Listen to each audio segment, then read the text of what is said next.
सभी देश में रहने वाली सभी जातियां परस्पर सौहार्द से रहें। इसमें अगर कोई ऐसी विकृति पैदा करता है तो निश्चित रूप से थोड़ा खिंचाव पैदा होता है और उस हालत में राष्ट्र का विकास नहीं हो सकता। हम तो इसी में उलझे रहेंगे, आपस में लड़ते रहेंगे। तो इतिहास की जो सही जानकारी है उसमें किसी न किसी वजह से झूठी बातें फैलाकर और उस इतिहास को जो बिगाड़ा जा रहा है उससे ऐसे सब समाज नहीं होते हैं। पूरे समाज सारे ठीक हैं, लेकिन उसमें से कुछ उच्छृंखल टाइप के लोग होते हैं।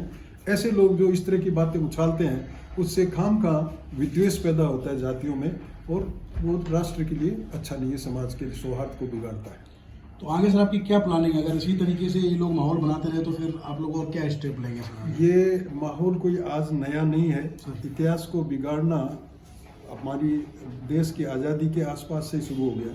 वामपंथी लेखकों ने नई नई बातें लिखनी शुरू कर दी बिना मतलब, और प्रोत्साहन दिया। राज्य सरकारों ने भी प्रोत्साहन दिया उनको। कारण हो सकता है उनको वोट लेने हैं, इसलिए किसी को राजी रखें तो वो वोट देंगे।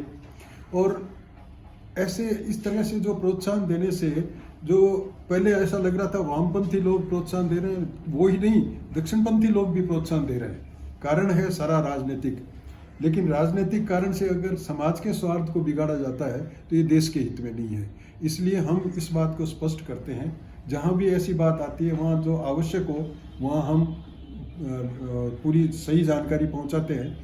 लेकिन सब लोग आपस में बैठ के सौहार्दपूर्ण बात करने की बजाय केवल बाजार में आके उछलना चाहते हैं या पत्रकारों के बीच में जाके इस तरह ऊट-पटांग बात करते हैं तो उससे विष फैलता है। वो नहीं होना चाहिए। तो हम बराबर ये प्रयास कर रहे हैं कि ऐसी जो बातें हैं उनको हम जो जिसके पास पहुंचानी चाहिए वो पहुंचा रहे हैं। और हम तो हर समाज के समझदार लोगों से ये प्रार्थना करना चाहते हैं कि ऐसे लोग जो किसी भी समाज में उच्छृंखलता पैदा कर रहे हैं उनको रोकना चाहिए उनको।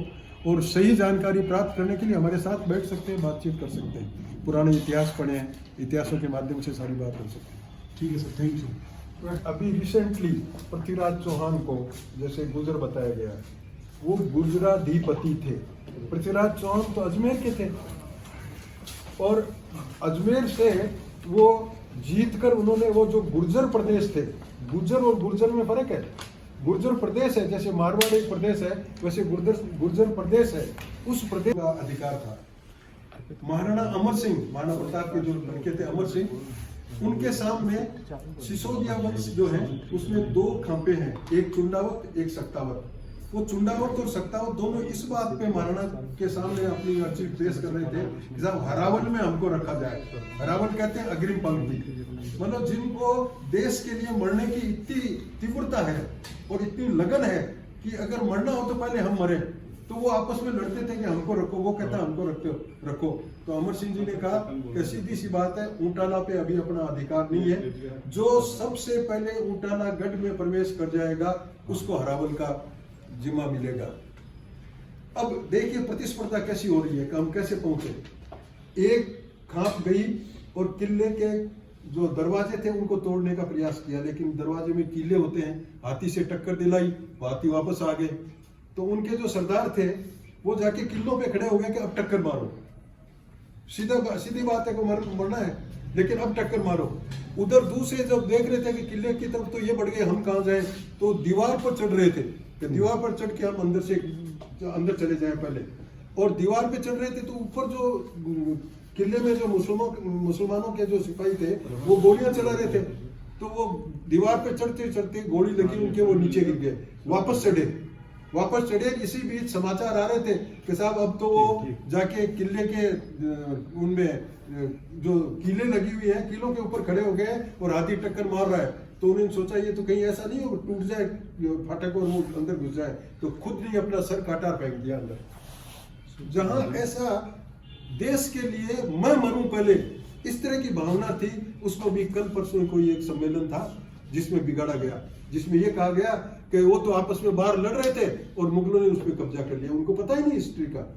इस तरह की बातें फैलाई जा रही है। कौन कह रहा है ये बातें, आपको क्या लगता है? और आप उसको काउंटर करने के लिए आप कह रहे हैं कि आप बार बार लिख रहे थे प्रधानमंत्री को, बट अगर उस पर कोई आपके हिसाब से कोई एक्शन नहीं लिया जा रहा या फिर जो आपके हिसाब से बदलाव गलत तरीके से किया गया, अगर उसको ठीक नहीं किया जा रहा, तो आगे का क्या आपका उसी वो का है? जो ठीक नहीं किया जा रहा है, उसी के लिए प्रेस के माध्यम से हम उन समाजों तक ये बात पहुंचाना चाहते हैं कि जो समाज है वो कभी उच्छृंखल नहीं होता, समाज कभी गलत नहीं होता। समाज में कुछ लोग ऐसे होते हैं जो गलती करते हैं, इसलिए समाज के समझदार लोगों को चाहिए कि या तो उनको समझें, अन्यथा हमारे साथ बैठकर और सारी अपने तथ्य लाए, हम हमारे तथ्य रखेंगे और उसके बाद में जो फैसला हो उस हिसाब से सब चले। के चलते पॉलिटिकल पार्टीज लगातार इस तरह के प्रयास कर रही हैं कि जो मजबूत जातियां या जिनकी संख्या न्यूमेरिकली ज्यादा संख्या जिनकी है, कुछ मिलते जुलते नामों के आधार पर कुछ महापुरुषों को उनको दे दिया जाए कि वो खुश हो जाएं। हम कोई भी महापुरुष की पूजा कोई भी करे उसमें कोई आपत्ति नहीं है, लेकिन उसका जाति परिवर्तन वोट बैंक की राजनीति के तहत किया जाए ये आपत्तिजनक है। इसके लिए हम लगातार सरकारों से बात कर रहे हैं। पॉलिटिकल पार्टी इसमें सबसे बड़ी दोषी है कि वो कुछ ऐसे फ्रिंज एलिमेंट्स होते हैं उनको उभारते हैं कि आप इस तरह का एक नैरेटिव खड़ा करो, हम आपको पीछे से बैकअप देंगे। तो इसलिए पॉलिटिकल पार्टीज लगातार जो राजनीतिक पार्टियां जो बदमाशी कर रही हैं उसके खिलाफ हमारी पूरी मुहिम है और हम पूरे हर समाज को इन्वाइट करते हैं। जो समाज का जो समझदार तबका है हर समाज में, हर जाति का, उसको आगे आना चाहिए और अपने जो उच्छृंखल तत्व हैं उन पर लगाम लगानी चाहिए। इस कारण से हो क्या रहा है कि जातीय टेंशन बढ़ती जा रही है और हम आज ये प्रेस कॉन्फ्रेंस इसीलिए कर रहे हैं कि हम एक जिम्मेदार समाज से आते हैं, तो हमारी तरफ से एक जिम्मेदार वॉइस ये जाए कि हम किसी भी तरह के टकराव के पक्ष में नहीं है। हम लगातार ये कह रहे हैं कि समाज का समझदार तबका आगे आए और अपने फ्रिंज एलिमेंट्स को काबू करे। जो प्रॉपर बात है, तथ्यात्मक जो भी बात है वो की जाए और जिसके पास जो सबूत है उनको साथ लेकर बैठा जाए। आज ये आप विराजे हैं यहाँ पे वीरेंद्र सिंह जी, इन्होंने पृथ्वीराज चौहान के ऊपर पूरी बुक लिखी, ऑथेंटिकली हर सोर्स को इन्होंने तलाशा है, खंगाला है।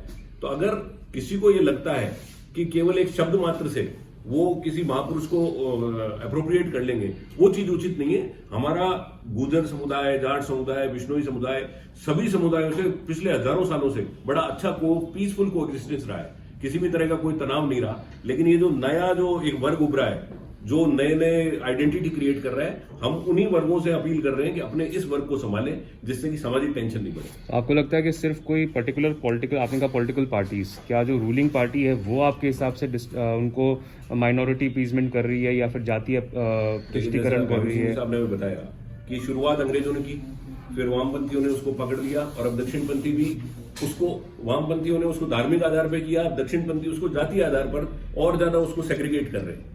तो हम ये बार बार कह रहे हैं कि जो भी नया इतिहास क्रिएट किया जा रहा है उसकी ऑथेंटिसिटी नहीं है और वोट बैंक की राजनीति के लिए इस तरह का नया इतिहास नहीं क्रिएट किया जाए। और राजपूत समुदाय, आप देखिए कि जब भारत की आजादी हुई उस वक्त 3 ऑप्शन थे, या तो आप भारत में जाएंगे या पाकिस्तान में जाएंगे, इंडिपेंडेंट रहेंगे। एक भी राजपूत राजा ने नहीं कहा कि मैं इंडिपेंडेंट रहूंगा, उन्होंने सहर्ष इंडिया में मिलने की बात की। तो हम तो वो देशभक्त कम्युनिटी है जो देश के लिए हमेशा खड़े रहे।